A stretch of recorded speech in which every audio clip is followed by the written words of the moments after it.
And I know that a lot of people are really interested in getting the kittens because the kittens are cute and so much fun, but these guys really need our help too in order to get them to a point where they can find the family that they deserve for sure. It's a super rewarding process too. Like it is. Yeah. There's nothing like it really. It is. So we were talking a little bit as to what kind of format we have when it comes to fosters coming into us. And both of us kind of take it on a cat-by-cat basis. I'd love to be able to tell you that on such a day you do this, and then so many hours from then you do that, but really it's all about the cat. But there are certain things that I do the same with each cat, just in order to make it easier as far as that adjustment goes when it comes into the house. And it's, I think, tips that anybody who's even looking to adopt a cat can take into their own house and make it an easier transition for that cat, not just for the ones that we're fostering, but the ones that you're trying to bring into your house and adopt, or somebody's trying to bring into their house to adopt. Yeah, so I guess I'll just basically I'll give you the sort of rundown of what I do initially, like the very first day, or even a couple of days before I get my kitty. I'll clean the room really well, and I'll usually bleach and disinfect after the last litter or cat or whoever I've had in there. And I'll try and do that a day before so that when they first come into the room, they don't get overpowered by the super disinfectant smell. And I don't know what everyone's situations are as far as having a space for the cat that they get, but having a kind of quiet area in the house is definitely best, their own space, especially if you're dealing with a really scared, abandoned kind of feral kitty. It definitely makes it easier on you and them. So yeah, I'll clean the room really well, air it out.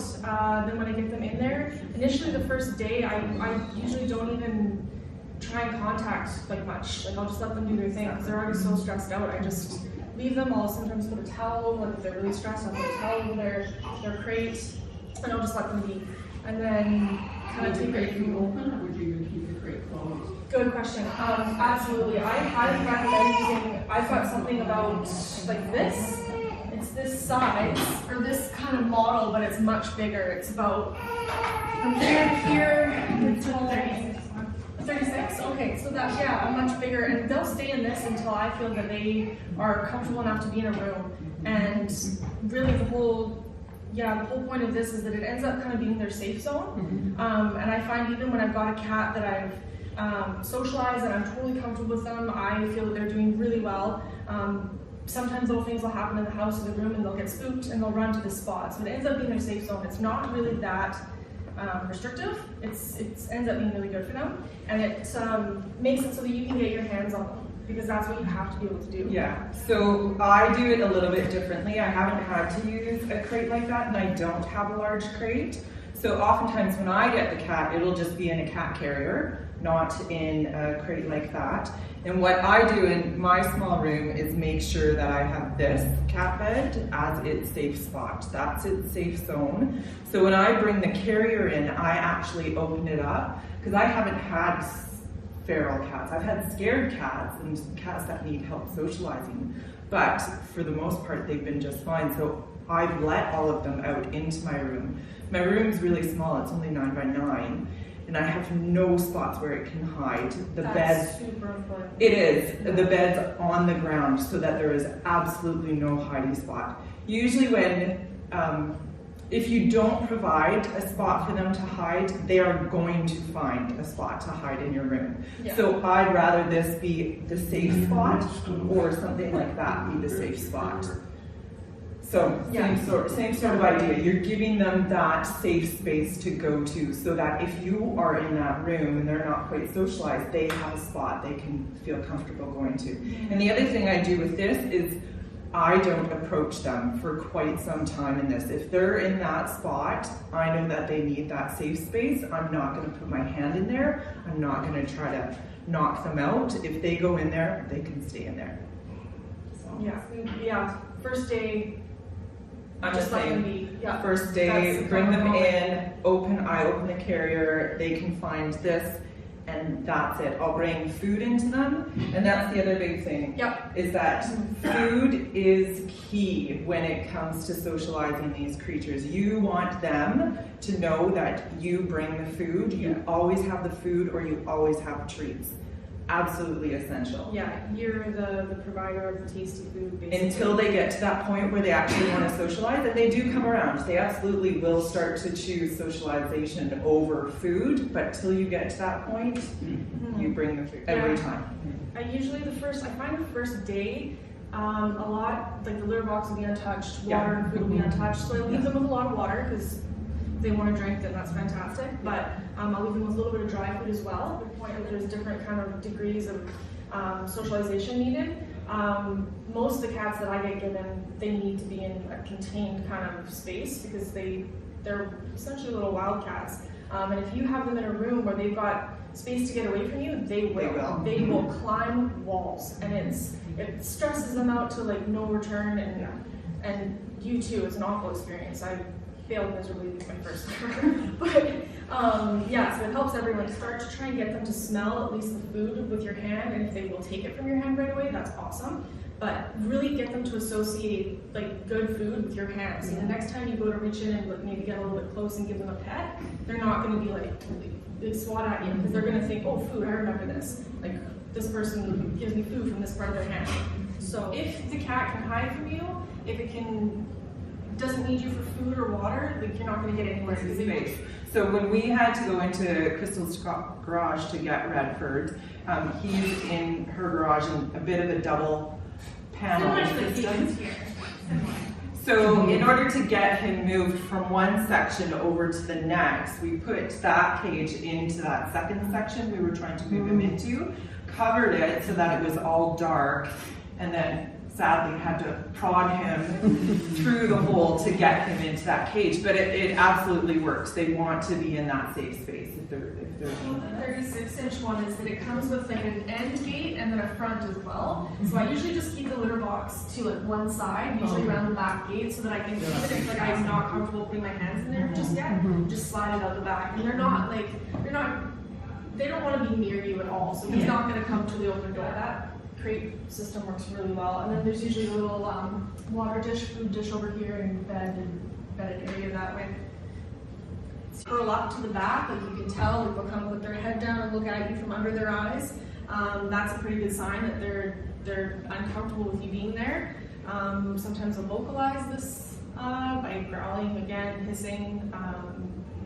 Yeah, there usually is a point in time where you kind of have to take that leap of faith, assess how the cat is, but see where they are as far as touch goes. And they're going to tell you pretty soon. Yeah, as soon as I start to get the association with my hand and food, you can tell because they'll kind of like reach for you really quickly, like, oh, and they'll look. And then when they don't see food, they're usually not too happy about it, but then you can kind of like slowly move your hand a little bit closer, and then you've already kind of broken that ice so that you can start moving closer. And I would never recommend just reaching for them right away, because they will not appreciate it and you'll set them back. And they'll probably get a scratch. And it's scary, they can be quite hissy, but. So mine, once they've started to eat from the wet food and I've gradually gotten closer and closer to them, I get to the point where I can just kind of hover my hand by them, and then I'll slowly try to pet their head. And usually that's fine. The nice thing about associating you and food, petting them, is that you don't want them to be aggressive around food, right? Like that's not where you want that aggression to come out. So even now, when I go to feed them, I'll still make sure to give them some nice pats just to reassure that no, there's no reason to get. And sometimes those signs will just be habits that they've gotten into, like hissing. Yeah, it can be a lot, like their bark can be worse than their bite most of the time, I find. Yeah. Rarely. So the one cat I have now, Redford, he's a big hisser, and I just had to kind of break him of that and not let him scare me of that. So I'd still just calmly, gently approach him. But I pet him, even though he's given me That's that a really warning. good point. I always like to I don't want them to associate or start to think that, oh, if I hiss and make a big fuss, she's just gonna leave me alone. So I always, like, if they hiss at me, like, you don't push it, like, I don't want to get them to the point where they're stressed. Like, if they're really, like, not wanting you there, then yes, like, don't keep trying to pet them, Yeah, but absolutely. take a little bit of what they say with, like, a grain of salt, sort of. Yeah, I mean, especially if they're little kittens, like, a lot of the time, they're like, very, they're pissing at me to pick them up, so it's very easy to kind of just keep pushing it. But if it's a big cat, like, I can understand it can be very stressful. Like, it's not like I don't want to put my hand near it, but really, like, you just slowly, and again, if this is the crate, I'll sit like a little bit lower, and sometimes I'll be reading a book, and I'll just slowly start moving my hand closer, and I'll listen for a growl or like something on the side of my eye. And then I'll get like a little bit closer, slowly, and eventually they'll let you get close enough that you can start petting them, and then they'll associate, just your calm kind of behavior and your food hands, and you will get there. The one thing I've found that definitely helps is keeping hands for petting and not for roughhousing as far as play goes. Because I don't want them to attack my hands. I want them to recognize that that's for petting, it's calm, it's safe. If you want to play in roughhouse, absolutely, but do it with a toy so that they can chase after something, or they can bunny kick this, right? But you don't want to encourage bunny kicking with your hands as you rub their belly. I also find too that a lot of these cats, because they're building that trust and it's kind of new to them, that if they'll sometimes end up on their back, belly exposed, and then they'll have that shocked look on their face, like, oh my God, what am I doing? And you just have to remain calm, because their instinct is to bite or to hiss or to claw. And what I do in those situations is just remain really calm. And usually we can just kind of ride through it, or they'll flip themselves back over, and then I can continue calmly petting. But they just need that reassurance that it's okay. Yeah. Yeah, so I mentioned some signs, but there's also things that you can look for that signal that they're starting to trust you and be a little bit more relaxed. Obviously, body position and posture when they're in this like crate. Uncurling, because normally like the first, it depends on the cat, again, I can't say exactly, but for the first little bit, the cat's going to be curled into the corner, and it's going to be looking at you from, and it's going to have its feet tucked in, and its tail big curled. saucer eyes. Yeah, and that's an obvious ears flat, unhappy cat posture. But then every so often you'll kind of catch them stretching out a little bit, or starting to relax and curl their tail. You can see their feet untense, their ears will come up. So those are good body language kind of cues to look for. As well as if when you're talking to them, sometimes they'll start slow blinking. And that's a really good indicator that they're relaxed and they're calm, and they kind of see you as a friend. I don't hope for that very soon when I get the cat, but I mean, that's a great thing when it happens, and that's something that you can do back to them when you're trying to get close and pet them. Speak softly or not at all, and just slow blink at them. Yeah, it just signals that you want to be friends. That's not.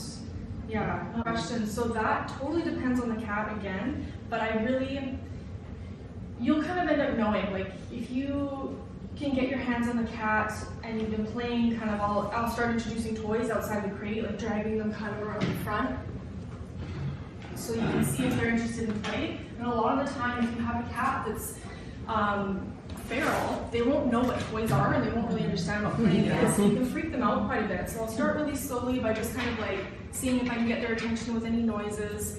And pretty soon, when they start being a little bit more comfortable with you and they start becoming or trusting you, they'll start getting curious and they'll start wanting to play. So that's another really good sign. But basically, deep down, if you know that cat got out, would you be able to walk up to it and pick it up and be able to get your hands on it? Then I kind of judge. Like, if I don't feel like I can walk up to them without them taking off and kind of turning a little bit crazy, then I don't let them out. I think a lot of people put too much weight in being able to pick a cat up and cuddle it. Well, that's exactly it. But unfortunately, some people kind of use that as the measurement as to when that cat can finally go and be adopted.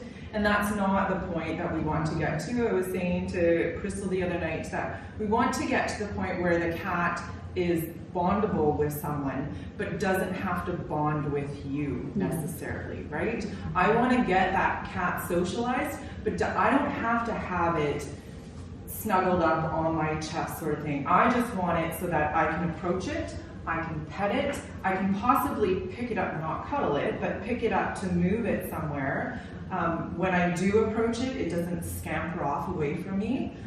All those little signs, right? But I have had to, and probably some of you too, have had to put the cat into a carrier in order to get it off to its next shots or whatever. And to be honest, I don't mess around as far as trying to gently get it in there. I will scruff that cat. I will put this on its end. I will open it. I will put the cat in, bum first, close it, and then it's just done, right? None of this trying to chase it around and trying to get it head first in there. It's just not worth the time and effort. Just get it done. Yeah.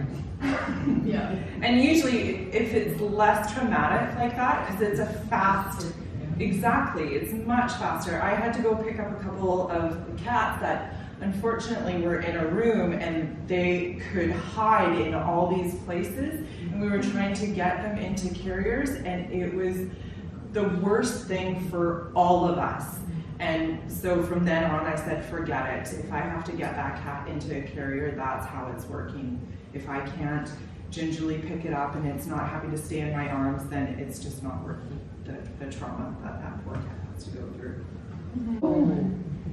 Yeah, so he's at the point where I can pick him up. I can put him on the bed. I can sit down on the bed myself. I can cuddle up to him. He'll purr for me. He has no problem when I come into the room. He stays in a spot. He doesn't run away from me. He has no problem with food. He never did bite or scratch, so that was amazing. He was a bit of a hisser, and so I had to break him of that, which he seems to have been. It will be interesting though to see how he does in the adoption cage, right? Because I just don't know how he's going to react to that. I'm hopeful that when he gets into that space that he'll be open to having people approach him. I don't know. Would you put his blanket in there, like just so he'd have a I'll house put his blanket in there. If I have any special toys that he's not a toy cat. He just wants to cuddle with people. That is all he wants to do. Cat. Yeah, he's lovely. But if they did have a special toy, then that would go with them. Blanket with them, that sort of thing. But yeah, it's I don't know, it's kind of just a chance that you take, right? You hope that they're at that point where they can be. So far they all have been. I've had a couple of cats where they've been siblings, and that's been tricky in that they quite often will want to keep their connection together, and so it makes them less dependent on me, in which case they're oftentimes better being split up, because then I become the focus again. So it's tricky when it comes to trying to get those guys social enough where they can be adopted. Yeah. Mine has been about 3 weeks. Yeah. Usually I'm holding on to cats a little bit longer because they're oftentimes they're just a little bit more, they seem to be a little bit more challenging. Right. Okay. So. Jumping back just a little bit to where you asked when I feel like they're ready to come out of this. I usually don't start with like a full day out. I'll start letting them out for I'll start luring them out with the toy when I see that they're interested while they're inside, contained.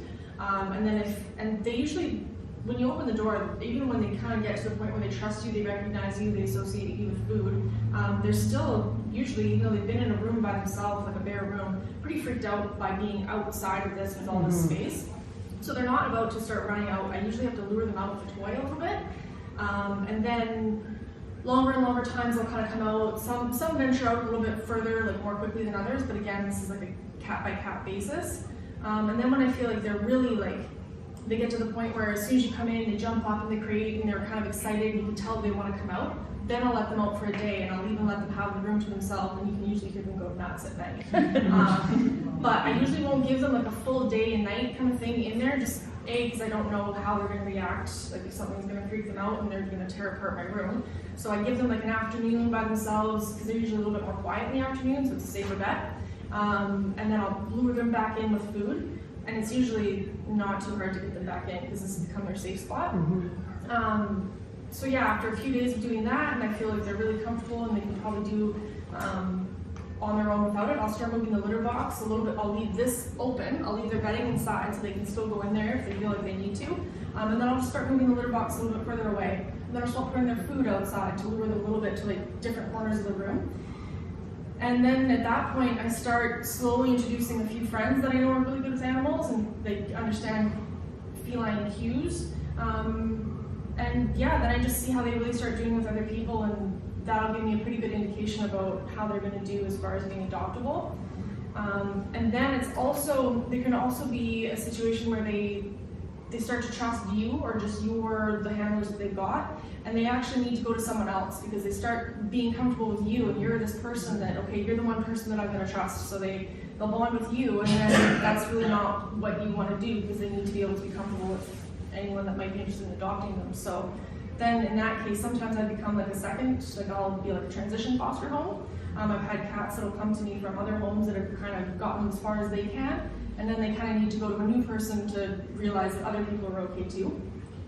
And then after that, it's really just keeping them happy and making progress every day. And she's like, yeah, you're right. Like it's not all like sunshine and rainbows. Like it's very challenging, and it's a roller coaster emotionally. And there's going to be days that you're at your wit's end. And then I have those days all the time. Having one yesterday, and I'm not going to go in there today. I'm not going to try and touch him because it was stressful. I had to get him out of the litter box to try and clean it because he was sitting in there. Sometimes they'll choose to sit in there because they think it's a safe place. Yeah, because the walls are higher, right? Yeah, exactly. So that they can hide Not even that much higher. You're still seeing him. Yeah. I felt better. So I had to try and get him out, and I thought because I was able to pet him that I could maybe get my hand up under him enough to spoon him. Nope. Hit the cage roof, like it was awful. I felt terrible. He was bad or mad at me. So, I mean, that happened. So tonight, I think instead of trying to get my hands on him again, because I've had him for a few days now, I'm just going to sit and maybe bring up my laptop in there and watch a movie and try and let them know as well that every time you come in the room doesn't mean that they're going to have to deal with putting their hands on them. I've had a litter of kittens that's been feral and bonded, and they're all siblings. There is usually one that will break first, so to speak, and he'll be the first to take food from you. He'll be the first to, or she'll be the first to want to come out and play. Then I really work with what you got, get that one ready to go, and then as soon as, like you said, if he's adopted first, that happens. Like they're not all going to be ready to go at the same time, and you shouldn't expect that. And then say you start with 3 and 1 goes, you're down to 2, and you can kind of start picking off the next. Like one that's the one that's gonna come to you next, and then you might end up with one left over that's been the one that's been fiercely trying to bond with anything but you, and then you've just got the one to work with. So it ends up being a long process again, even with like the little ferals. But you are better off keeping them in that enclosed space, whatever that may be, for as long as you can, because as soon as they have access to that big house, they're going to try to go back to those hidey ways, which just, defeats the whole purpose. Yeah. Which is why, too, when they go to be adopted, I really wish people would take a much slower approach in introducing these cats into those big houses, because again, it's a very big, scary space for them to try to negotiate around, right? They'd be much better off in a smaller space for a couple weeks. And I think a good thing for people to know is that cats do not do well with negative reinforcement. That is not at all how they learn. They'll kind of take that in and then they'll go, okay, well, you told me not to do that, but I'm just going to do it when you're not around. So positive reinforcement all the way for those guys, which is why the treats come into play so much. But Stormy, he was really, really hard one to break. And when he did finally let me pet his head, oftentimes I would come away bleeding. It took a lot for me, and my go-to was no claws, which is not a nice way, but he knew something was up. And after doing that time and time again, and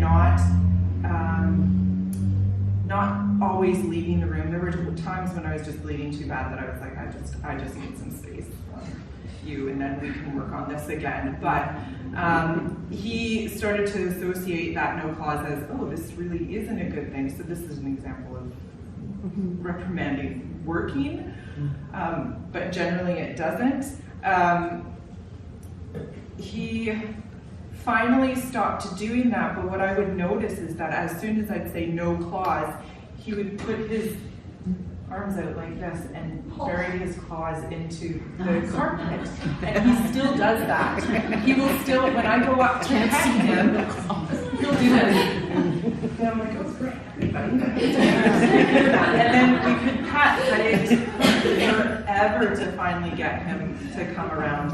And at that point, I was like, oh, Jeff, I can't send him off to another house where they have to build up trust again. I'm just gonna keep him. So yeah, he became mine. But yeah, there's still no clause work. But yeah, it's there were many a day, and there are many a day when you're fostering where you just think you are not going to break through, and it feels like 3 steps There back. might be a week like that. Like it takes a long time, and it's totally dependent on the cat. But I think if you just follow like the basic, go slow, try and be calm, take deep breaths, and just let them kind of let you know how far to go. You push that boundary, and where do you take that step back? And it's hard to know. With Stormy, it was me getting scratched and bloodied a whole lot of weeks before we got through that. With the current foster Redford, he hisses, or he did hiss a whole lot to start, and finally one day I just had to say, forget it, I'm taking that step forward to see where you actually are in this. I may come out bleeding, I may not, and I didn't, so I knew that I could push it a little further.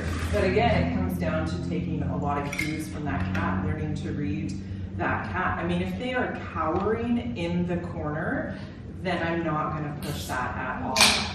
But there does come a point where in order to socialize, you do have to push that boundary. I always try and keep in the back of my mind that really what doesn't kill them makes them more confident, and they end up learning from that. And they do think, oh, okay, that scary noise didn't actually kill me, and they get a little bit more confident, they get a little bit more bold. So every time you push them and they realize, okay, like being pet didn't end my life, they start to accept it a little bit more. So yeah, push to the point where it's going to help them, but at the same time, yeah, it can really take. It's got to be like where fear ends and curiosity kicks in. Yeah.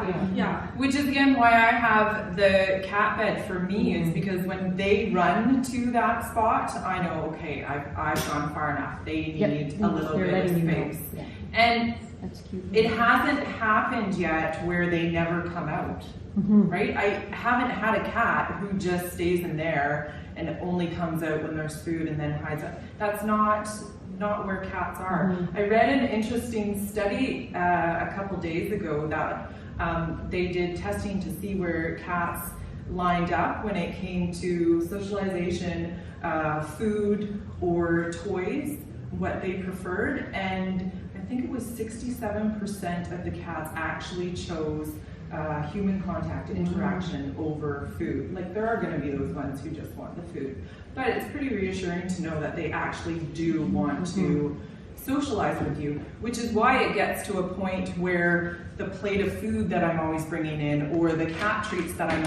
always offering, it gets to the point where they don't need that. They actually do want my attention, right? They do want those pets and the rubs, and That's a pretty good sign of when they're adoptable too. Yeah.